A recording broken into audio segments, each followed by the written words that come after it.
Prime Minister of Bharat, Shri Narendra Damodar Das Modi. Big round of applause for him, please, as he graces Rising Bharat 2025. प्रधानमंत्री जी, आपका स्वागत है. नमस्ते.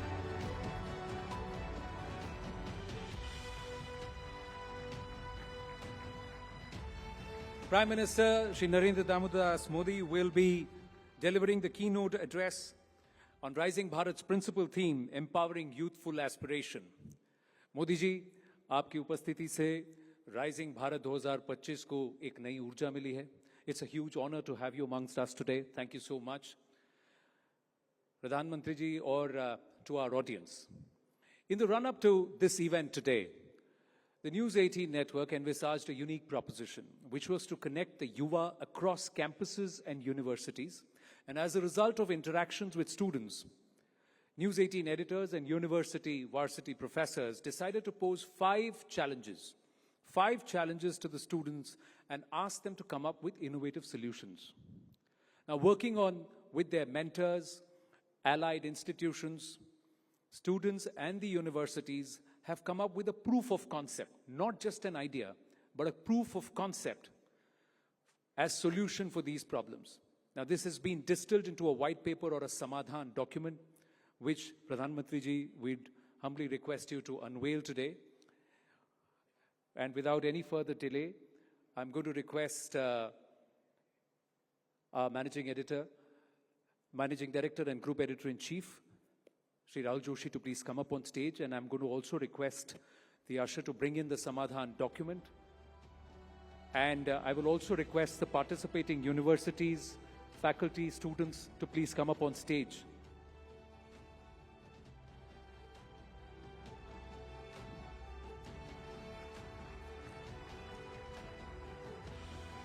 And take their places. This document would not have been possible without their hard efforts. So we have luminaries like the director of IIT Madras, Professor Kamakoti, also part of, there are organizations like TD who are doing some phenomenal work, those who have brought up the Kalki bioculture. They've all worked together to solve for Bharat with respect to air pollution, waste management, with respect to cleaning up our rivers, education for all, and also decongesting our streets, traffic.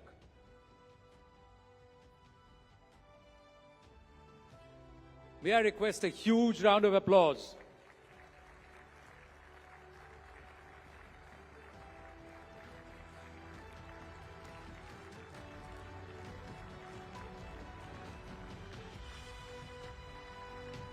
They all have done some phenomenal work.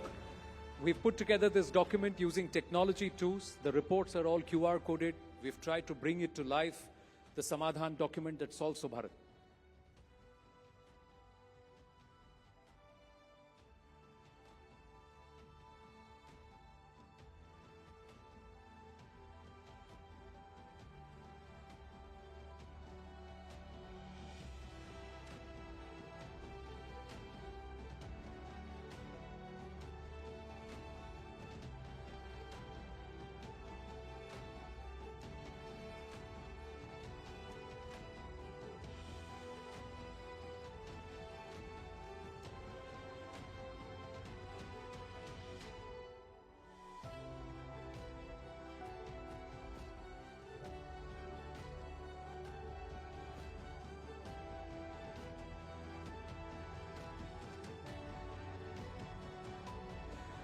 Thank you. धन्यवाद प्रधानमंत्री जी. आपने जो 2 पल इनको दिए हैं, it's going to be a huge motivation.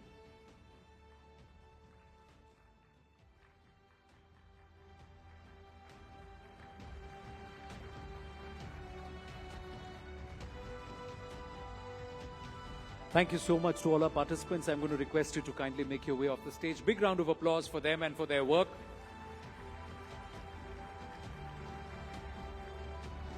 And I'm going to request Shri Rahul Joshi to deliver the welcome note.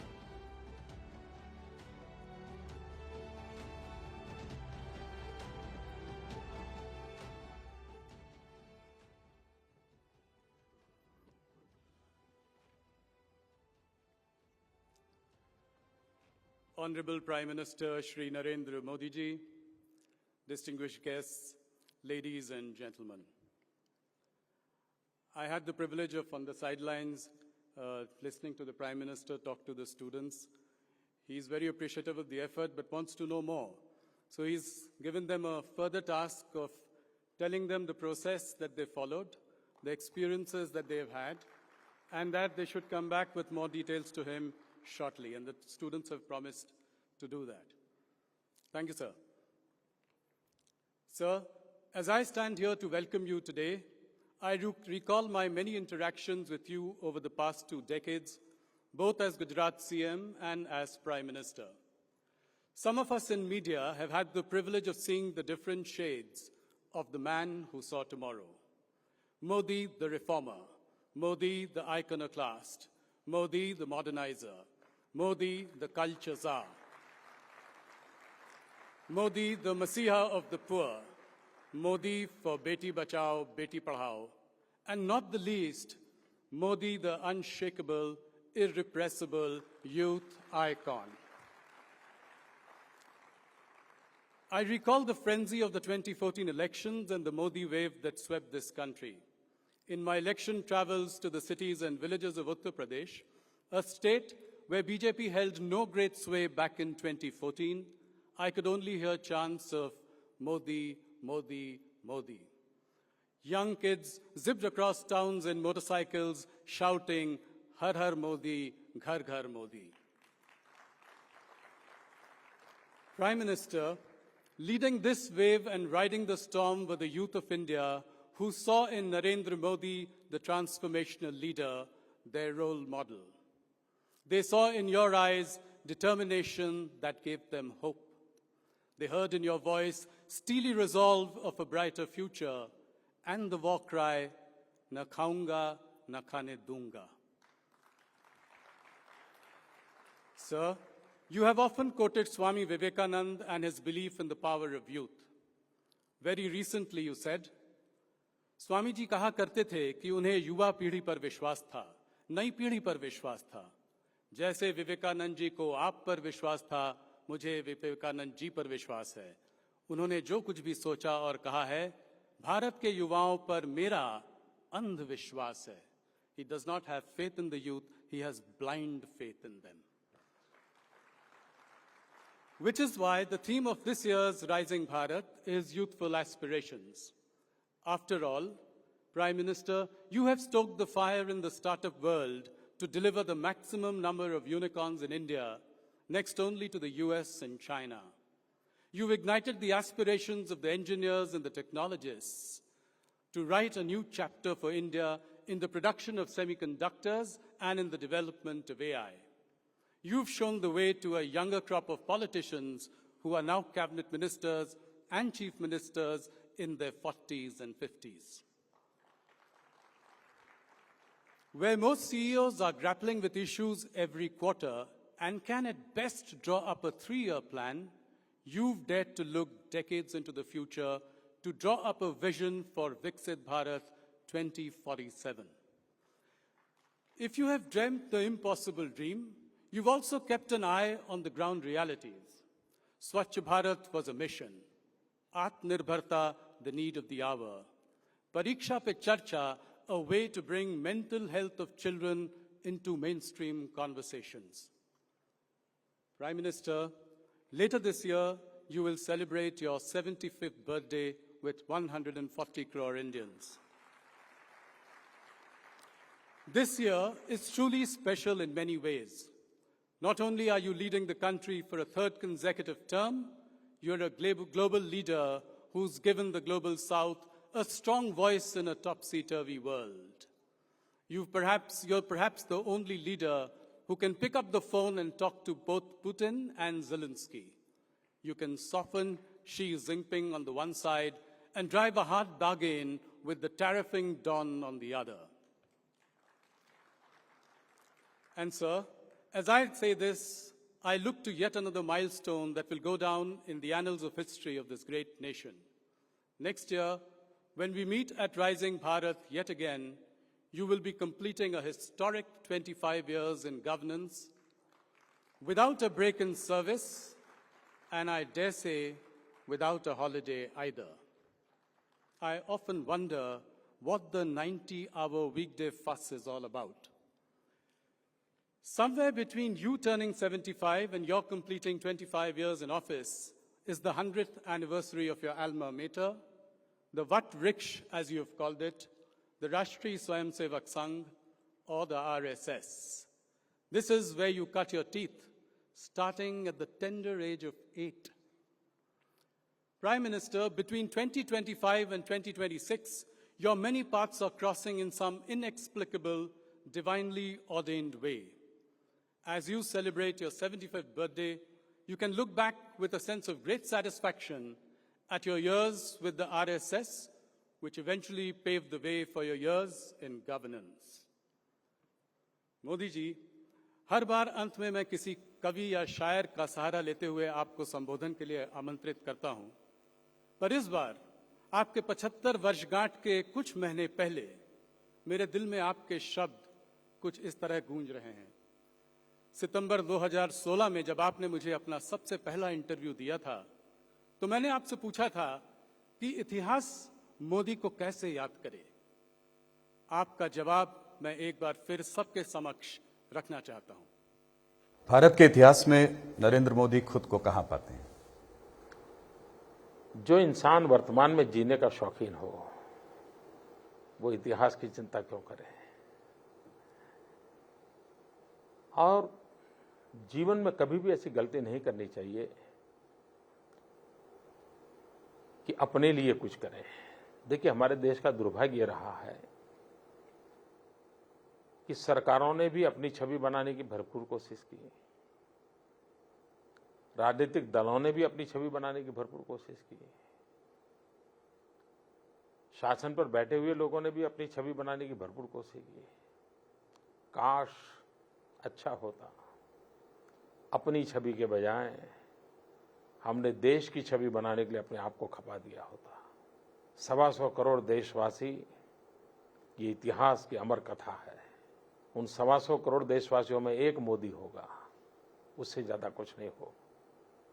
ऐसी ही मोदी की पहचान हो, वो 125 करोड़ में खो गया हो, 125 करोड़ में लिप्त हो गया हो, इतिहास के किसी पन्ने पर नजर ना आता हो। अगर ऐसी जिंदगी जी करके जाऊं, अपने आप को पूरी तरह खपा दूं, आहूत कर दूं, तो उससे बड़ा जीवन का आनंद क्या होगा? यही खुशी होगी। Ladies and gentlemen, I give you the Prime Minister of India, Narendra Modi.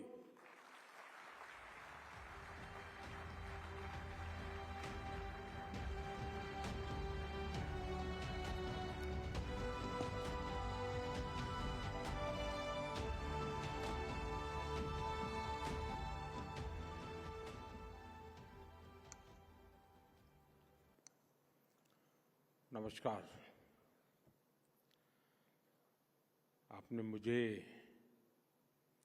इस समिट के माध्यम से देश और दुनिया के सम्मानित अतिथियों से, आपके दर्शकों से जुड़ने का अवसर दिया है। मैं नेटवर्क 18 का आभार व्यक्त करता हूं।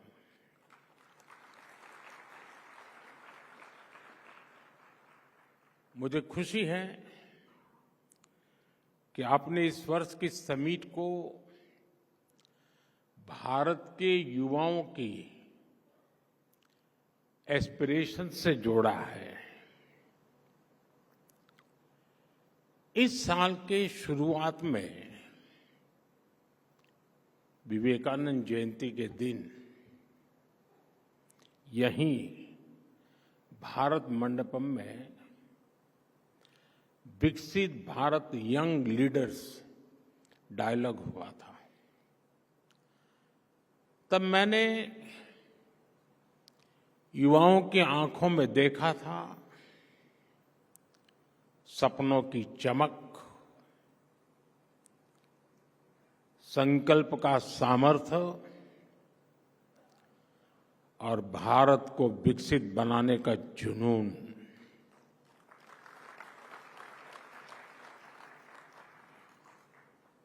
2047 तक हम भारत को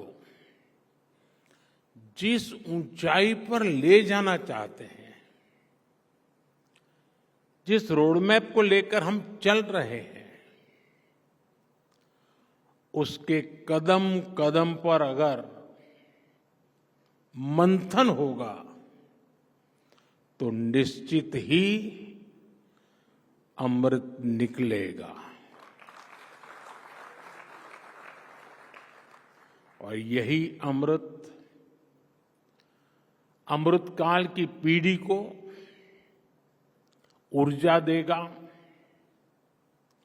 दिशा देगा और भारत को गति देगा। मैं आपको इस समिट की बधाई देता हूं, शुभकामनाएं देता हूं। साथियों, आज दुनिया की नजर भी भारत पर है और दुनिया की उम्मीद भी भारत से है। कुछ ही वर्षों में हम दुनिया की 11वीं से 5वीं सबसे बड़ी इकोनॉमी बने हैं, बहुत कम समय में। अनेक प्रकार के ग्लोबल चैलेंजेस आए, लेकिन भारत रुका नहीं। भारत ने डबल स्पीड से दौड़ लगाई और एक दशक में अपनी इकोनॉमी के साइज को डबल करके दिखाया है। जो सोचते थे कि भारत स्लो और स्टेडी चलेगा, उन्हें अब फास्ट एंड फियरलेस इंडिया दिख रहा है। और इसमें भी कोई संदेह नहीं है कि जल्द ही भारत की दुनिया की तीसरी इकोनॉमी बनना तय है।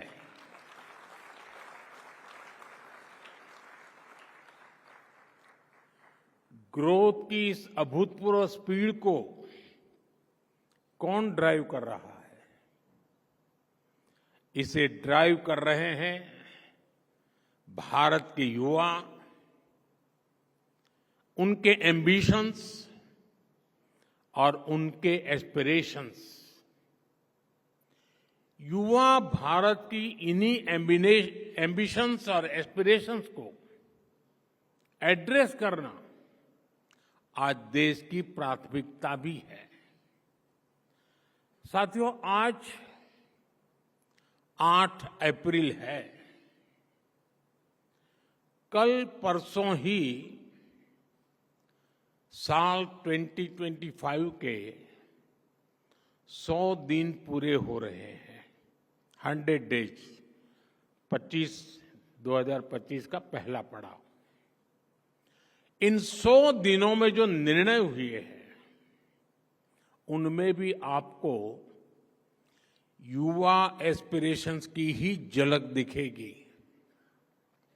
साथियों, इन 100 दिनों में हमने सिर्फ फैसले नहीं लिए, हमने भविष्य की मजबूत नींव रखी है।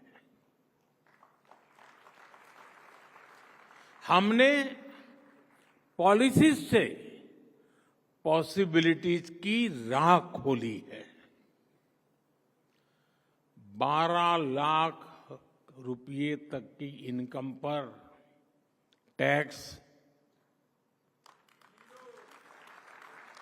Thank you. इसका सबसे बड़ा फायदा हमारे यंग प्रोफेशनल्स और एंटरप्रेन्योर्स को मिल रहा है। मेडिकल की 10,000 नई सीटें, आईआईटी में 6,500 नई सीटें, यानी एजुकेशन का एक्सपांशन, इनोवेशन का एक्सेलरेशन। 50,000 नई अटल टिंकरिंग लैब्स, यानी अब देश के हर कोने में इनोवेशन का दीप जलेगा और एक दीप से जले दीप अनेक। एआई और स्किल डेवलपमेंट के लिए centre for of excellence youth को मिलेगा फ्यूचर रेडी बनने का मौका। 10,000 नई पीएम रिसर्च फेलोशिप अब आइडिया से इम्पैक्ट तक का सफर और आसान होने वाला है। जैसे स्पेस सेक्टर खोला गया, वैसे ही अब न्यूक्लियर एनर्जी सेक्टर भी ओपन किया गया। इनोवेशन को अब सीमाएं नहीं, समर्थन मिलेगा। गीग इकोनॉमी से जुड़े युवाओं को पहली बार सोशल सिक्योरिटी का कवच दिया जाएगा। जो पहले दूसरों के लिए इनविजिबल थे, अब वे नीतियों के केंद्र में है। और एससी, एसटी तथा वुमेन एंटरप्रेन्योर्स के लिए 2 करोड़ के term loan. Inclusivity is not just a promise, it's a policy. इन सभी निर्णयों का सीधा लाभ भारत के नौजवानों को मिलने वाला है, क्योंकि जब युवा आगे बढ़ेगा तभी भारत आगे बढ़ेगा। साथियों, इन 100 दिनों में भारत ने जो किया है वो दिखाता है कि भारत रुकने वाला नहीं है। भारत झुकने वाला भी नहीं है। भारत अब थमने वाला भी नहीं है। इन 100 दिनों में भारत दुनिया का चौथा ऐसा देश बना जिसने सैटेलाइट्स की डॉकिंग और अनडॉकिंग की क्षमता हासिल की। भारत ने सेमी क्रायोजेनिक इंजन का सफल परीक्षण करके दिखाया। भारत ने 100 गीगावाट सोलर कैपेसिटी का ऐतिहासिक पड़ाव पार कर लिया। भारत ने 1000 मिलियन टन कोयला उत्पादन का रिकॉर्ड बनाया। नेशनल क्रिटिकल मिनरल मिशन की शुरुआत हुई और इन्हीं 100 दिनों में कर्मचारियों के लिए 8वें वेतन आयोग गठित करने का निर्णय हुआ। किसानों के लिए खाद पर सब्सिडी में बढ़ोतरी का फैसला हुआ। यानी अन्नदाता की चिंता सरकार की प्राथमिकता है। छत्तीसगढ़ में 3 लाख से ज्यादा परिवारों ने एक साथ नए घरों में गृह प्रवेश किया।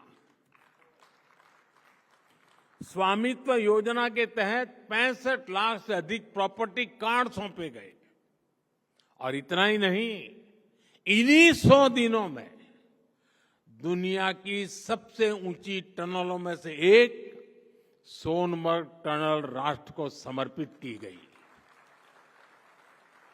आईएनएस सूरत, आईएनएस नीलगिरी, आईएनएस वाक्षित भारतीय नौसेना की ताकत में नए नगीने जुड़ गए।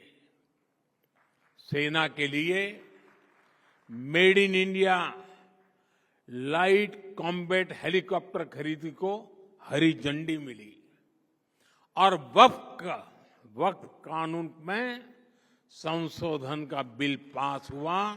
यानी सामाजिक न्याय के लिए एक और बड़ा और ठोस कदम लिया गया।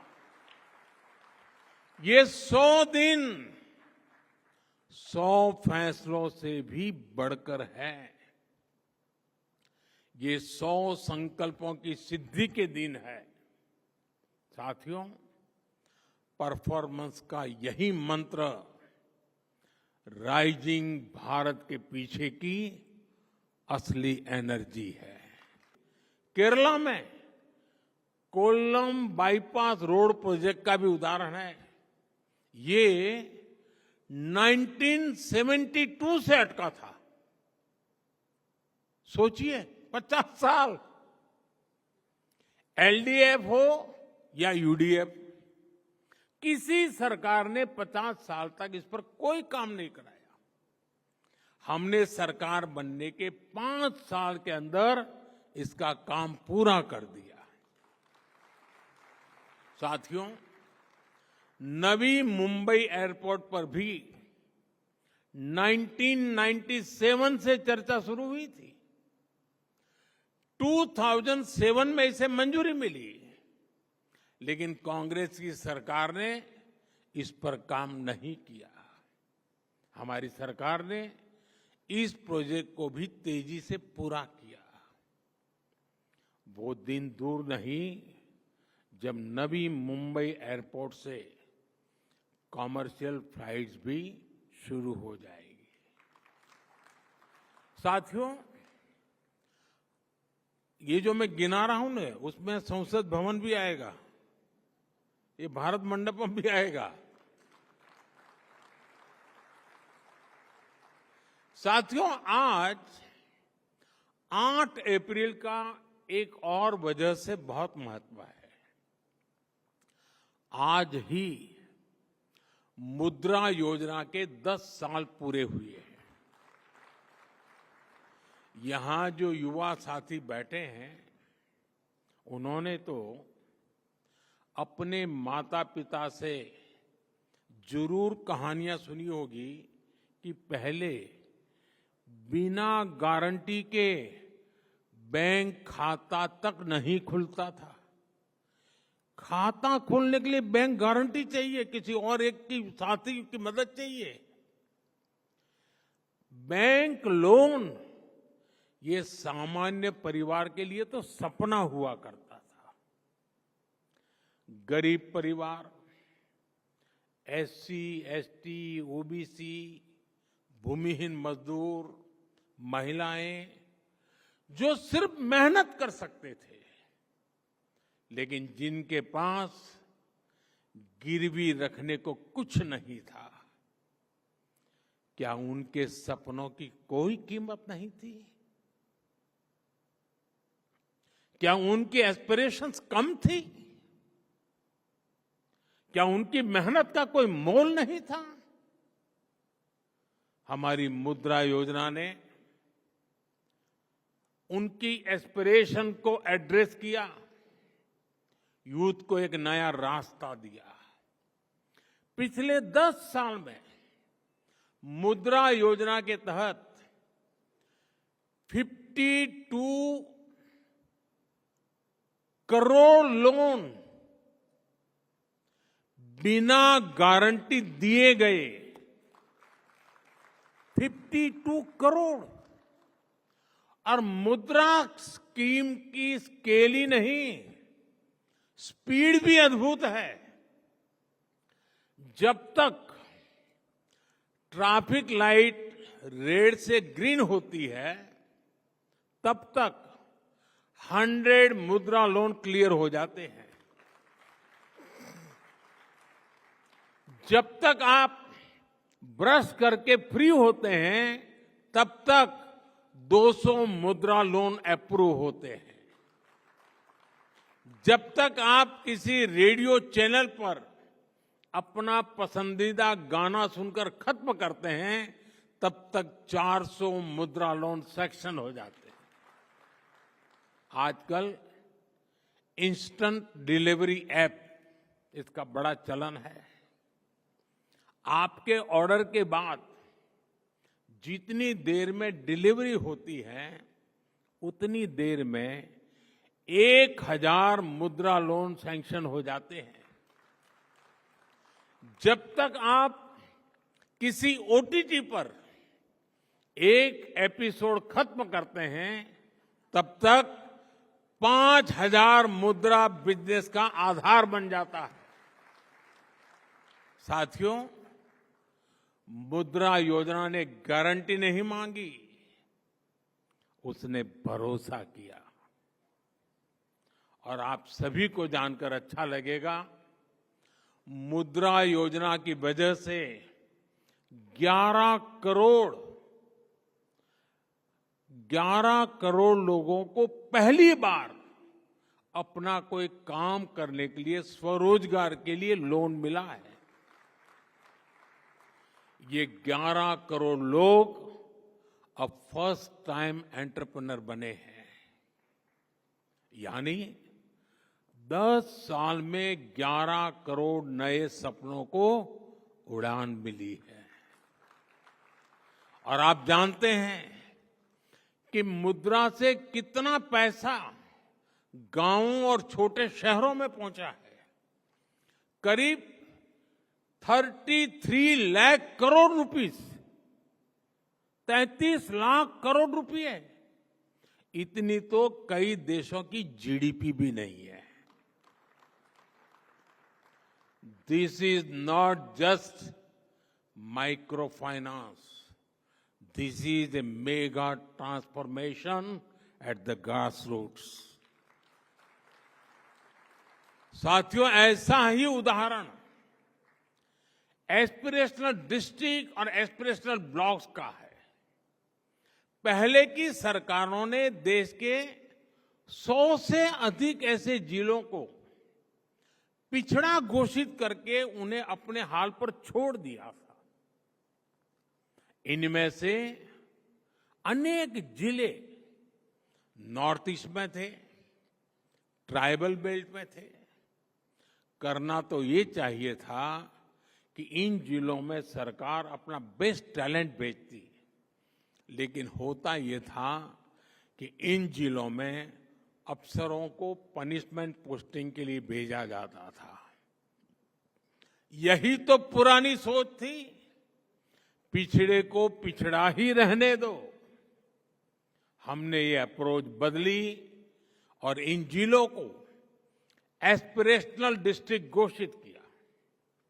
हमने इन जिलों के एडमिनिस्ट्रेशन पर फोकस किया, अपनी फ्लैगशिप स्कीम्स को मिशन मोड पर इन जिलों में लागू किया।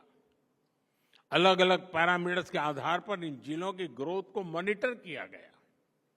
आज वही एस्पिरेशनल डिस्ट्रिक्ट्स कई राज्यों की एवरेज से बेहतर और कई तो नेशनल एवरेज से आगे निकल चुके हैं। और इसका सबसे बड़ा लाभ वहीं के युवाओं को मिला है। अब वहां के नौजवान कहते हैं, हम भी कर सकते हैं, हम भी आगे बढ़ सकते हैं। आज दुनिया के कई reputed institutions, reputed journals aspirational district programme की सराहना करते हैं। इसी सफलता से प्रेरणा लेकर अब हम 500 एस्पिरेशनल ब्लॉक्स पर काम कर रहे हैं। जब ग्रोथ को एस्पिरेशंस ड्राइव करती है तो वो समावेशी भी होती है और सस्टेनेबल भी होती है। साथियों, किसी भी देश के तेज विकास के लिए बहुत जरूरी है देश में शांति, स्थिरता और सुरक्षा की भावना। गुरुदेव टैगोर की कल्पना थी, चित्त चेता भय शून्य, उच्च जेथा शीर, where the mind is without fear and the head is held high. लेकिन दशकों तक भारत में डर का, भय का, आतंक का माहौल बढ़ता ही गया। इसका सबसे ज्यादा नुकसान युवाओं को ही हुआ। हिंसा, अलगाव, आतंकी आग में सबसे ज्यादा देश का युवा ही झुलसा है। जम्मू कश्मीर में दशकों तक युवाओं की अनेक पीढ़ियां बम, बंदूक और पत्थरबाजी में खप गई, लेकिन दशकों तक देश पर शासन करने वाले इस आग को बुझाने का साहस नहीं दिखा पाए। हमारी सरकार की स्ट्रांग पॉलिटिकल विल और संवेदनशीलता के चलते आज वहां हालत बदले हैं। आज जम्मू कश्मीर का नौजवान विकास से जुड़ हो चुका है। साथियों, आप नक्सलवाद को भी देखिए। देश के 125 से अधिक जिले नक्सलवाद की चपेट में, हिंसा की चपेट में थे। 125 डिस्ट्रिक्ट, जहां से नक्सलवाद शुरू होता था वहां सरकार की बाउंड्री खत्म हो जाती थी। बड़ी संख्या में नौजवान नक्सलवाद से पीड़ित थे। हमने ऐसे नौजवानों को मुख्य धारा में लाने के लिए प्रयास किए। बीते 10 वर्षों में 8,000 से अधिक नक्सलियों ने सरेंडर किया है, हिंसा का रास्ता छोड़ा है। आज नक्सल प्रभावित जिलों की संख्या भी 20 से कम रह गई है। हमारे नॉर्थ ईस्ट में भी दशकों से अलगाव का, हिंसा का एक अंतहीन सिलसिला चल रहा था। हमारी सरकार ने बीते 10 सालों में 10 बड़े शांति समझौते किए। इस दौरान 10,000 से ज्यादा युवाओं ने हथियारों को छोड़ा और विकास की मुख्य धारा में शामिल हुए। सफलता सिर्फ ये नहीं है कि हजारों युवाओं ने हथियार छोड़े। सफलता ये भी है कि इसने हजारों नौजवानों का वर्तमान और भविष्य बचाया है। साथियों, हमारे यहां दशकों तक एक प्रवृत्ति चली, राष्ट्रीय चुनौतियों को पहचानने के बजाय उन्हें राजनीतिक कालीन के नीचे छिपा दिया गया। लेकिन अब समय आ गया है कि हम ऐसे मुद्दों से आंख न चुराएं। 21वीं सदी की पीढ़ियों को हम 20वीं सदी की राजनीतिक भूलों का बोझ नहीं दे सकते हैं। भारत की ग्रोथ में तुष्टीकरण की राजनीति एक बहुत बड़ी चुनौती रही है। अभी संसद में वक्फ से जुड़े कानून में संशोधन हुआ है। इस पर आपके नेटवर्क ने भी काफी चर्चा की है। ये जो वक्फ से जुड़ी डिबेट है, इसके मूल में तुष्टीकरण की राजनीति है, पॉलिटिक्स ऑफ अपीजमेंट है। ये तुष्टीकरण की राजनीति कोई नई नहीं है। इसका बीज हमारे स्वतंत्रता संग्राम के समय ही बो दिया गया था। अब सोचिए, भारत से पहले, भारत के साथ साथ और हमारे बाद दुनिया में कई देश आजाद हुए, लेकिन कितने देश ऐसे हैं जिनकी आजादी की शर्त विभाजन थी? कितने देश हैं जो आजादी के साथ ही टूट गए? भारत के साथ ही ऐसा क्यों हुआ? क्योंकि उस समय राष्ट्र के हित से ऊपर सत्ता का मोह रख दिया गया। अलग देश का विचार सामान्य मुस्लिम परिवारों का नहीं था, बल्कि कुछ कट्टरपंथियों का था, जिसको कांग्रेस के कुछ नेताओं ने खाद पानी दिया ताकि वे सत्ता के अकेले दावेदार बन सके। साथियों, तुष्टीकरण की इस राजनीति में कांग्रेस को सत्ता मिली, कुछ कट्टरपंथी नेताओं को ताकत और दौलत मिली, लेकिन सवाल ये है आम मुसलमान को क्या मिला, गरीब पसबंदा मुसलमान को क्या मिला? उसे मिली उपेक्षा, उसे मिली अशिक्षा, उसे मिली बेरोजगारी। और मुस्लिम महिलाओं को क्या मिला? उन्हें मिला शाहबानो जैसा अन्याय, जहां उनका संवैधानिक हक कट्टरपंथ की भेंट चढ़ गया। उन्हें मिला चुप रहने का आदेश, सवाल न पूछने का दबाव, और कट्टरपंथियों को मिल गया खुला लाइसेंस महिलाओं के अधिकारों को कुचलने का। साथियों, तुष्टीकरण यानी पॉलिटिक्स ऑफ एबिजमेंट भारत की सोशल जस्टिस की मूल अवधारणा के पूरी तरह खिलाफ है। लेकिन कांग्रेस ने इसे वोट बैंक की राजनीति का हथियार बना दिया। 2013 में वक्फ कानून में किया गया संशोधन मुस्लिम कट्टरपंथियों और भूमाफियाओं को खुश करने का प्रयास था। इस कानून को ऐसा रूप दिया गया कि उसने संविधान के ऊपर खड़ा होने का भ्रम पैदा किया।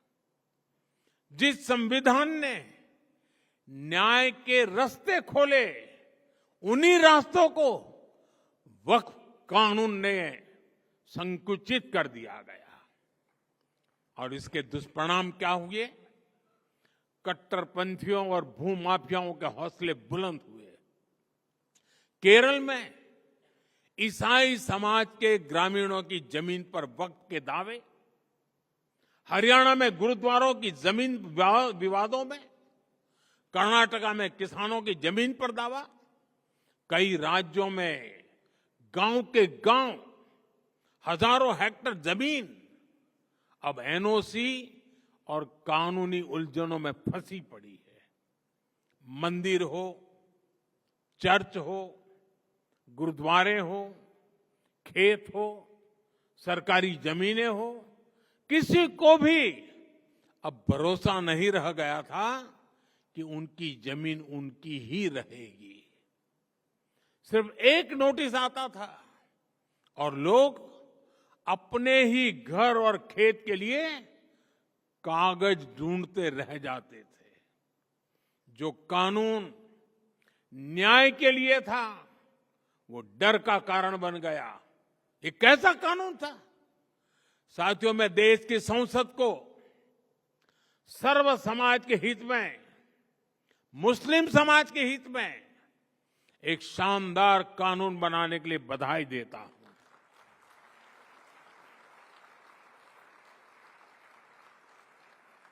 अब वक्फ की पवित्र भावना की भी रक्षा होगी और गरीब, पसबंदा मुसलमान, महिला, बच्चे, सबके हक भी महफूज रहेंगे। वक्फ बिल पर हुई बहस हमारे संसदीय इतिहास की दूसरी सबसे लंबी डिबेट थी। 75 साल में दूसरी सबसे लंबी डिबेट। इस बिल को लेकर दोनों सदनों को मिलाकर 16 घंटे चर्चा हुई। जेपीसी की 38 बैठकें हुई, 128 घंटे चर्चा हुई। देश भर से लगभग 1 करोड़ ऑनलाइन सुझाव आए। ये दिखाता है कि आज भारत में लोकतंत्र सिर्फ संसद की 4 दीवारों तक सीमित नहीं है। हमारा लोकतंत्र जन भागीदारी से और अधिक मजबूत हो रहा है। साथियों, आज दुनिया तेजी से टेक्नोलॉजी और एआई की ओर बढ़ रही है और इसलिए अब ये जानना जरूरी है कि हम हमारी सॉफ्टवेयर साइट पर आर्ट, म्यूजिक, कल्चर, क्रिएटिविटी, क्योंकि हम रोबोट तैयार करना नहीं चाहते, हम मनुष्य तैयार करना चाहते हैं। यानी जो कुछ भी हमें मशीनों के सहारे चलता है, उन पर मानवता के लिए, संवेदनशीलता के लिए ज्यादा काम करें। एंटरटेनमेंट आज दुनिया की सबसे बड़ी इंडस्ट्री में से एक है और आने वाले समय में इसका और विस्तार होगा। ऐसे ही समय में हमने आर्ट और कल्चर को एनकरेज करने के लिए, इसे सेलिब्रेट करने के लिए वेव्स, और अभी राहुल जब भाषण कर रहे थे शायद 10 बार वेव्स आए हैं, 10 बार वेव शब्द था, लेकिन वो वेव 14 में ही शुरू हुआ ऐसा नहीं, हर 10 साल में नए रंग रूप के साथ आता है।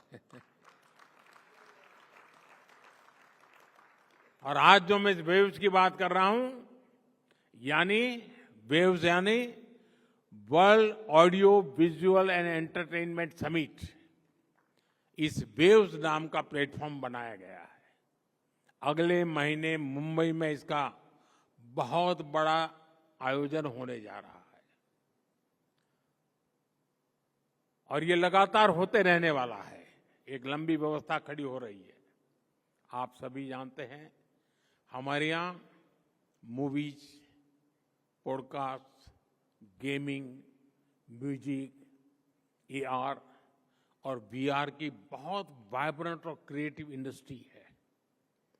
हमने क्रिएट इन इंडिया का मंत्र लेकर इसे नेक्स्ट लेवल पर ले जाने का फैसला लिया है।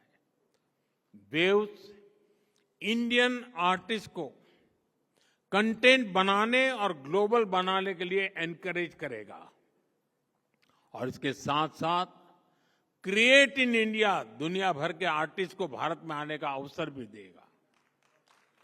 मैं नेटवर्क 18 के साथियों से भी कहूंगा कि वो वेव्स के प्लेटफॉर्म को पॉपुलराइज करने के लिए आगे आए।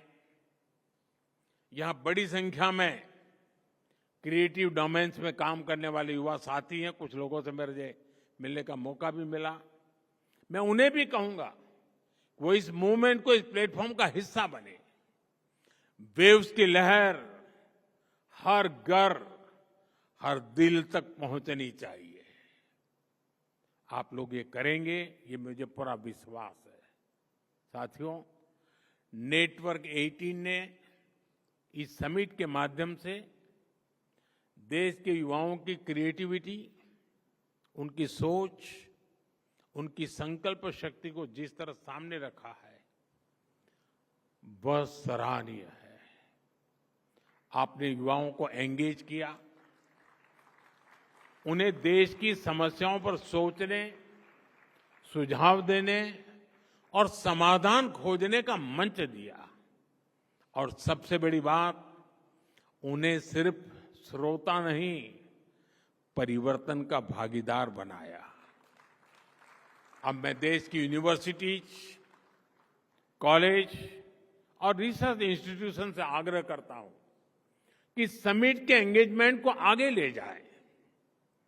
जो इनसाइट निकले हैं, जो सुझाव आए हैं, उन्हें डॉक्यूमेंट करें, स्टडी करें और पॉलिसी तक पहुंचाएं। तभी ये समिट सिर्फ एक इवेंट नहीं, एक प्रभाव बन पाएगी।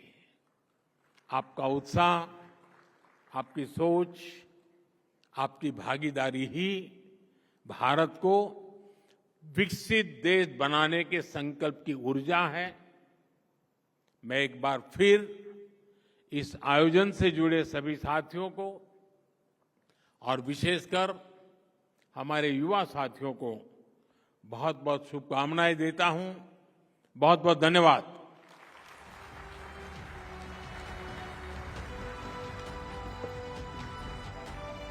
Huge round of applause for the Honorable Prime Minister Shri Narendra Modi. What an inspiring speech.